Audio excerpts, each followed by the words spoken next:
Good morning, everyone. In the beginning of this week's Torah portion, God says, when you keep my commandments, I will shower you with my blessings.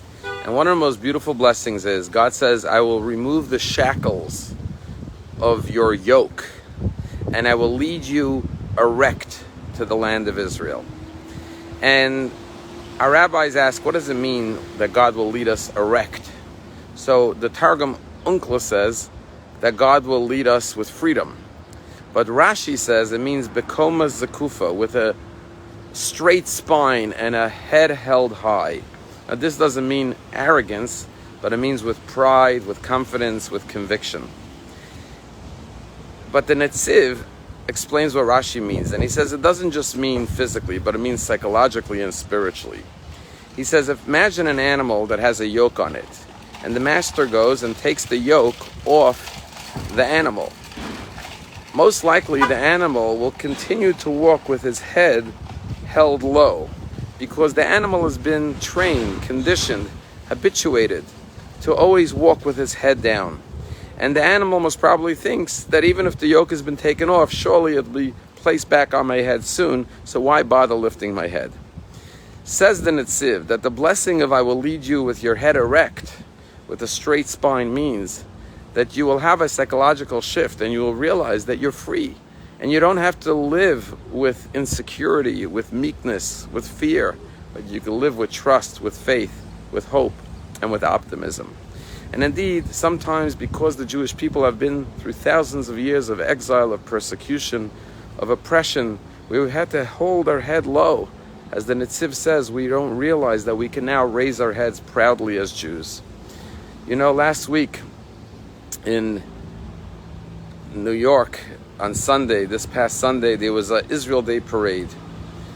And this coming Sunday is Yom Yerushalayim, Jerusalem Day, and there'll be parades throughout Israel celebrating the reunification of Jerusalem after the 1967 war, when the Jewish people came back to the Western Wall and took back Yerushalayim after thousands of years of exile.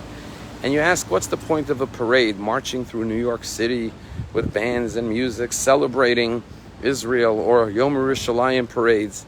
And that's exactly the point. The idea of a parade is, I can be proud as a Jew. I could lift my head. I could look around the land of Israel and see the fulfillment of all the prophecies where we were told we would come back to the land, and the land will once again be fertile, and there will be elderly men and women sitting on the benches with children running amongst them. And we look around Jerusalem today and we see all the skyscrapers, and we see the prophecies of the great Jeremiah and others who foretold this day. And now we're living it, and we can be proud to be Jews. Tell a story that they once did an experiment. They took flies and put them in a jar, and the flies were buzzing around, and every time the flies hit the lid, they hurt their heads, so they came down a little bit. And after leaving the flies with, of course, holes for ear inside this jar for many, many weeks, the flies became conditioned not to go higher than the lid, because they would hit their heads. But then they took off the lid of the jar, and you would have thought the flies would now fly out of the jar. But no, the flies still never went higher than where the lid once was, because they've already been trained to think that they cannot go any higher. On a personal level, you have to realize there are no limits outside of ourselves. All the limits that exist are within ourselves. And as a Jewish people, we have to know that we are now living in a generation that we can already hear the footsteps of redemption, the era of Mashiach, and therefore we're no longer a nation that has to keep its head low.